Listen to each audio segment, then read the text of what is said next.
welcome to another exciting episode of Unleashing Your Potential with myself, Coach Toriso, the show that focuses on enhancing your way of living and unlocking your potential. Today is another day. I have two amazing coaches here in the studio as we are talking about overcoming fear. And I know you've got fear. So, gentlemen, thank you so much for being here. I would like to ask you to introduce yourself. Let me start with you. Thank you so much, Coach Teriso. Hello, viewers. My name is Munyaraz Dongo, aka Mr. M Dongo. I'm gonna tell you why the Mr. M Dongo part. Okay. Yeah. So right now I am a business coach. I am a best-selling author of the book No More Excuses for Me, and I am also an entrepreneurship trainer. Okay. And they have nicknamed me Mr. Automator because I love to make people lazy and make more money while they are lazy. Yeah. Okay. Yeah. So in brief, that's where I am right now. Okay. Yes. All right. Thank you. I want to. Okay, the lazy part. I'm still. Yes, sir. Yes, yeah. Coach. Let's talk about you. Introduce yourself. Thank you so much, Coach T. I couldn't wait to get here. Like since the first season, I was watching every Tuesday session. I was like, if I can only sit there with that lady, you're amazing. Anyways, my name is Miracle Chawane. And I come from Bushbuck Ridge in Mpumalanga. I'm a pastor's kid, a full-time pastor's kid. Okay, PK. When I was born, somewhere years back, I found that my parents are pastors. That was not an easy job. Yeah. Anyways, I'll tell you more about that when we go along. Yeah. But right now, I'm an inspirational educator. I am a public speaker, a two-time champion of the Area A2 Toastmasters International Speech Contest. Yes. Yes, and I am also a best-selling author of this book, The 5 Friend University, which deals with the topic of fear and gaining confidence. Nice. So I also hold an honors degree in environmental sciences, currently doing my master's. Nice. So yeah, that is who I am and many other things that I like doing. I'm also a confidence coach, helping people gain their confidence. I like this. Because that is who people are supposed to be. Okay, and then your journey for you being this confidence coach, how was your child? Okay, you said you're a PK, yes. But how did you now get to be a confidence coach? You could have been a pastor. Hey. Why a confidence coach? True that, I could have been a pastor. Why confidence coach? It's a good question. I struggled with confidence myself, funny enough. And it's very ironical to many people because they're like, you, confidence. You're this outspoken person. I look outspoken, I look out there, I'm bubbly. I've always been like that. Yeah. Only to find out when I did a deeper search into who I am, that I was actually using my bubbly character as a code to cover the insecure confidence I had. And I say insecure confidence because there's confidence, there's insecure confidence. Insecure confidence is when you are confident with the familiar environment. I see. You're confident around your friends. They know you. It's easy. When you come around, they know you're bubbly. But get into a new space. Different case. Okay. It was the case with me. I was always put on stage. My father gave me opportunities to stand in front of the church, introduce him as a speaker. And it was hard for me at first because I didn't want it. Didn't want this pastor's kid thing, but it was always on me. Sure. And he pushed me until I got familiar with the church environment. Okay. So when I would stand in front of the church, I was the bubbly guy. It was easy. I was used to the people. They were family. You know, my father, by the way, he has like 47 branches. He's the founder of our church, the Worshipers in Jesus Ministries. Nice. So he's got 47 branches. So you can see how big he is. Big it is, yeah. So being under his umbrella, being the pastor's kid, came with a lot of pressure, but also it forced me to be confident because the environment required me to be confident. But I had a question to say, am I really, really confident? Yeah. And that is why I decided to join Toastmasters later on.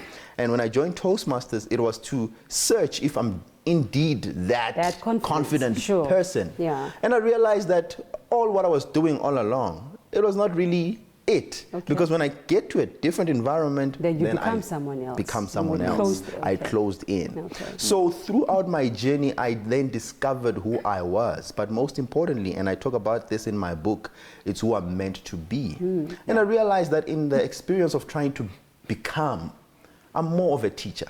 Oh, okay. I am a teacher, and not just a teacher, an inspirational teacher. Hence, I call myself an inspirational educator. Okay. The one who inspires people to find something deeper within themselves when I teach. Okay. So I became a driving instructor, teaching people how to drive. Oh, so it's the teaching started. The teaching, that's where it started. All right. Throughout my life, I was a tutor at school. I was someone who was always teaching people. And that's where I realized that I actually love inspiring people to become. And that's the confidence part that came with becoming, because I realized that what hinders people from becoming the best version of themselves is the fear and the lack of confidence. And we're going to be talking about fear right now. So, my coach, how did you then get to be where you are right now? Where your journey, your childhood, what happened for you to be this moment? You know, if I start talking of the childhood, you know, if I can actually go there, I need to go and pick and choose some of the topics that are going to suit very, very well with our today's topic of fear. You know, growing up as a child who have been living with parents, like co-parenting, sometimes I could stay with mommy, I could go and stay with daddy. I don't know how does it feel to go in the morning and say, good morning, mommy, good morning, daddy. Mwah, mwah. I don't know that. It has been separate. They've been all separate. And I haven't been at one school for like more than 2 years, like consecutively. You know, so I could stay with mommy and then I'm there, I could go and stay with my dad or something like that. And so every time that I was moving, I have to go and meet new people. And the fear of, am I going to get friends? How am I going to connect with these people? How is it going to work? You know, that was one thing that was actually in me.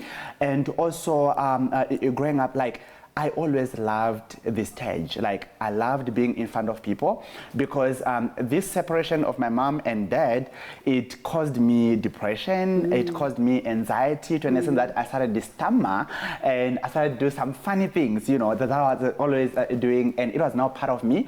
And it was always bothering me, like, what is it? So the only time I could express myself and make sure that I feel valued is when I'm in front of people, owning the stage, you know. So whilst I'm there, either singing at church, either because I was like a very good singer when I was young, growing up. Yes. Not only in the shower. Not only in the shower.